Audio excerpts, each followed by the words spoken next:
So we have been interacting with this dialectical question of how can we talk freely without interfering with the powers that be, but also adequately communicating what we must communicate. So by way of introduction, I'm saying that a stable society depends on human dignity. This also encompasses peace, justice, but also informed societies. You know, ignorance is one of the biggest diseases that we have on earth. Even if there is peace, even if there is security, even if there is every other thing, when you have ignorant people, they are worse than insecurity. They are the biggest insecurity that we can have in our society. So, informed citizens become part and parcel of the search for freedom, of the search for human dignity, of the search for peace, of the search for development.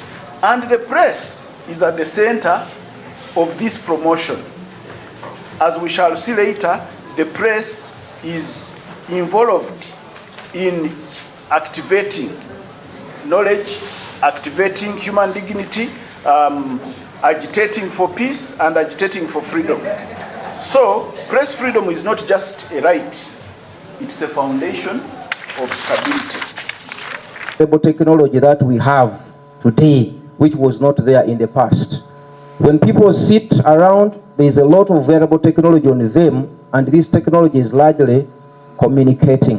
Why this is very important is because we have forever talked about press freedom, the rights of journalists to be protected, and in this digital era, we have seen so many people who are practicing journalism not as professionals. Don't want to go to a technical jargon of citizen journalism and all of those other boring details, but I do believe that the gadget in your hand puts a lot of potential in your hands to be able to communicate. And today, I want to be able to mark the lines for professional journalism vis-a-vis the other people who are journalists in quotes. The people I'm going largely to speak to today are the people who are like you, who have come to school, have taken time to learn what professional journalism is about.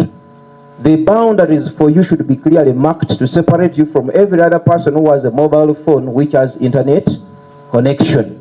That is why it is important that we talk about some of these things, because as the mobile phone has overtaken any other gadget in internet access, everybody is reporting.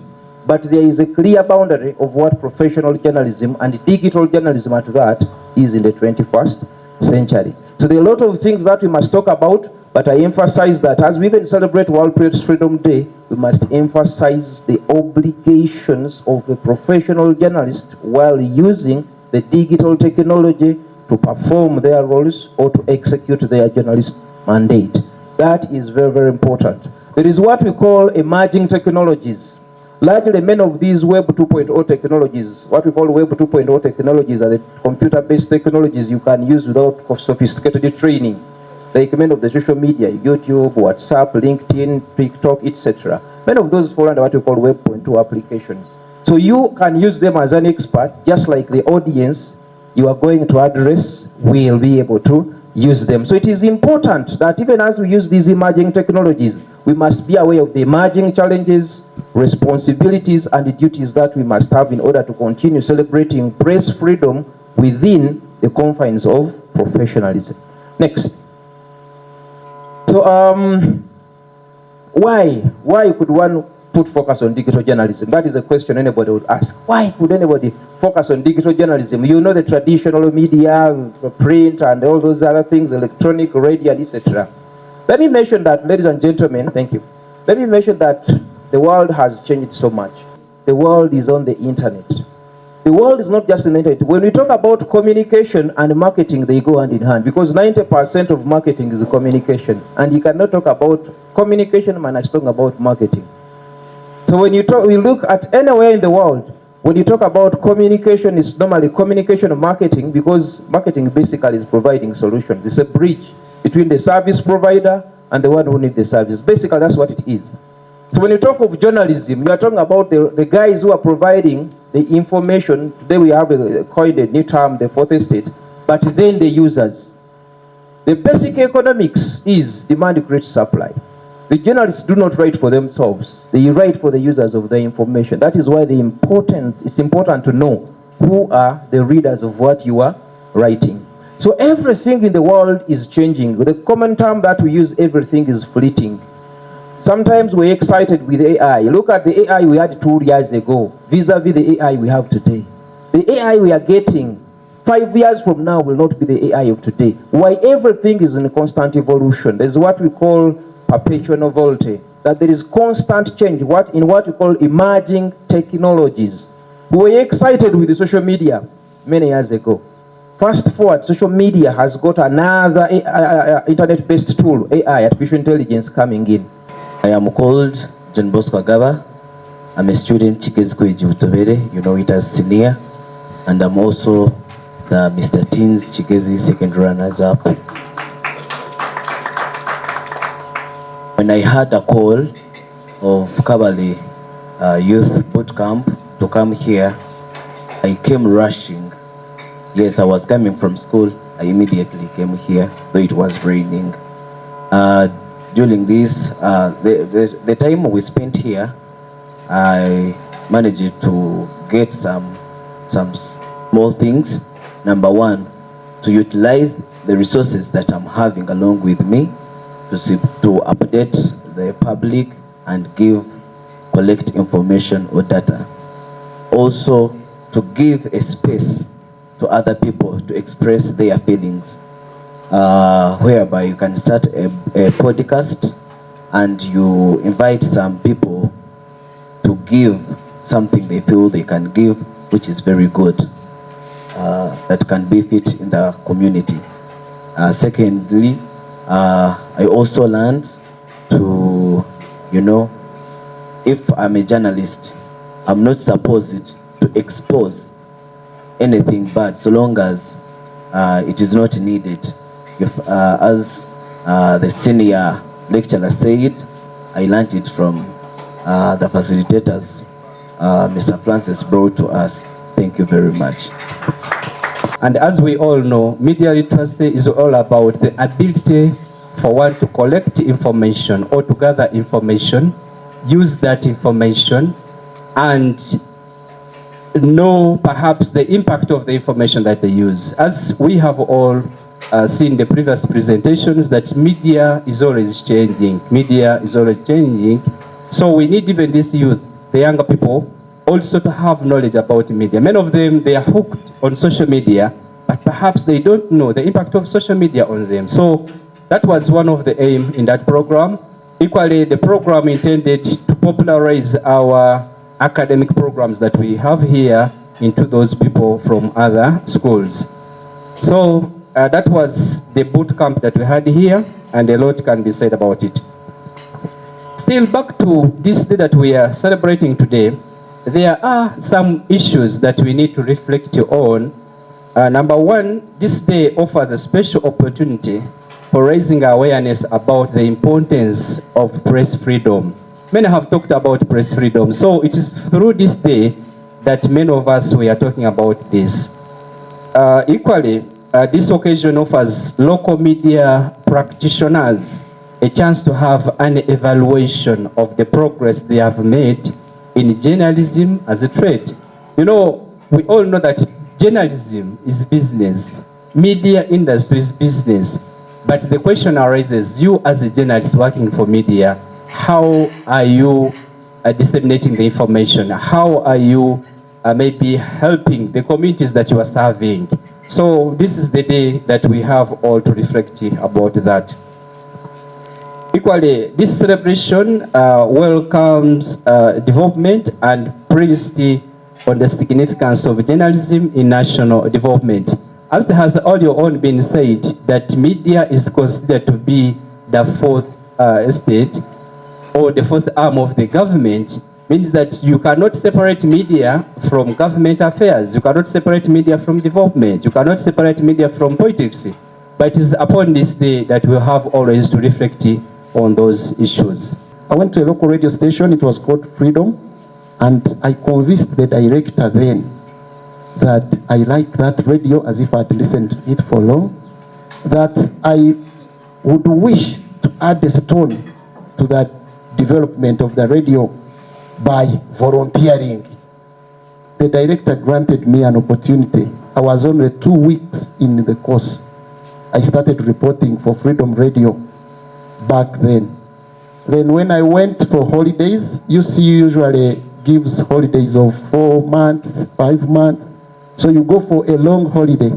So I went to Bushenyi. There's a radio station called BFM. I also asked for the same opportunity. So I never sat down. And since then, I've moved through radios. I worked with Hills FM. Uncle Nick is here. He was my manager. And then currently, I am at Kigezi and Tayari. But I've also worked for New Vision. I've worked for TV West, Radio West. So you join the media landscape. Accept to learn, relearn, and learn. Okay? Because there's a lot out there. The technology is changing day by day. I won't repeat what the other speakers were saying, but the truth is there's a lot out there that we need to learn.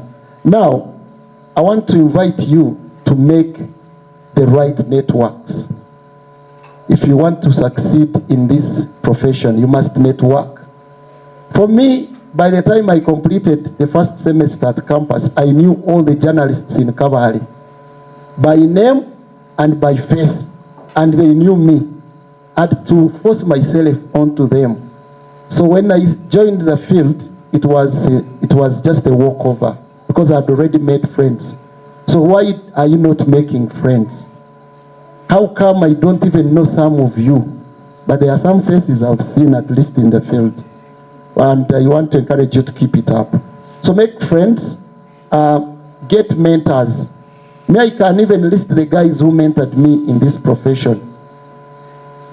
And also, one thing I need to remind you, journalism is a calling only for passionate people.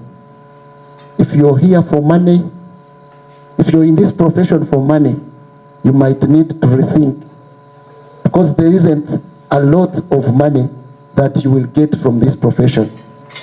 But there is a calling within you to deliver the service to the community, okay? As of now, with the digital era, I don't expect any of you to wait for a job, because jobs are not there.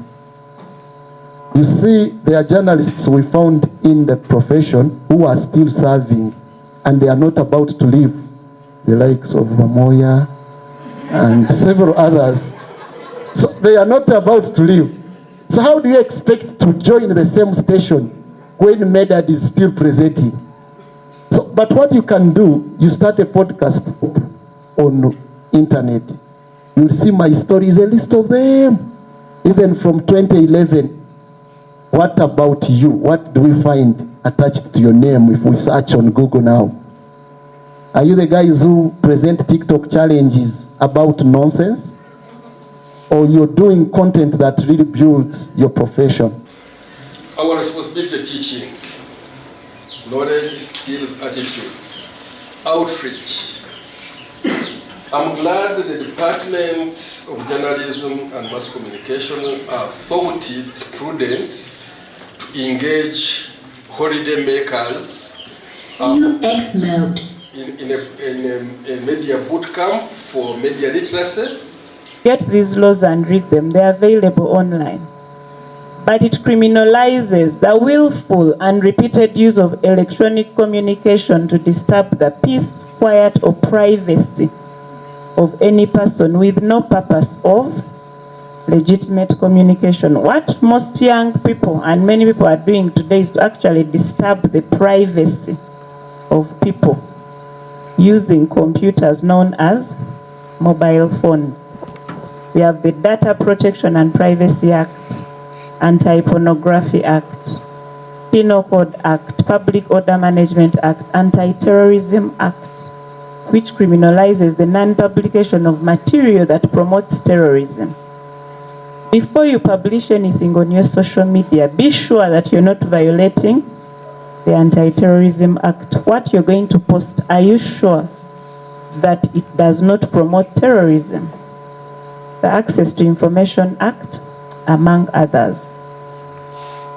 Now back to the gist of the day. What then is the role of the right to freedom of expression in the promotion of peace, security, and development? I'll just scan through a few. Media reports can prevent conflict and foster reconciliation. I won't go into that detail. Whereas we have all these rights that, to speak, to express yourself, to, do whatever it is you want to do. And whereas we have seen that indeed media and the right to expression has a lot of advantages, especially in the promotion and protection of peace, security, and economic development, the media also has a role to play. For you, what is your role? Usually, again, as already pointed out, we emphasize rights. It is my right to do this. It is my right to post. It is my right to speak. It is my right to whatever other rights you want to emphasize. It's a right to express myself. But then you also have a duty and a role to play as a person in media or journalism, and each one of us. It brings me to Article 43 of the Constitution, which provides that as you enjoy every other right in the law, you should not infringe on the rights and reputations of others. Enjoy your rights, like our good doctor said, but do not interfere with the rights of others. The same is reiterated in the International Covenant on Civil and Political Rights, Article 19. You should not violate public interest even as you enjoy your rights. You should not violate national security. That's Article 19 of the Constitution. So basically, we are called upon to practice responsible journalism. Integrity of information, the right to privacy, responsible use of technology, especially in the advent of AI. When I was preparing, I read that some journalists get fabricated news from AI, which is false. Again, as has already been pointed out, they circulate it and it becomes real. That is irresponsible. And again, like we've already been warned, you could find yourself behind bars. Highland Television, elevating your view.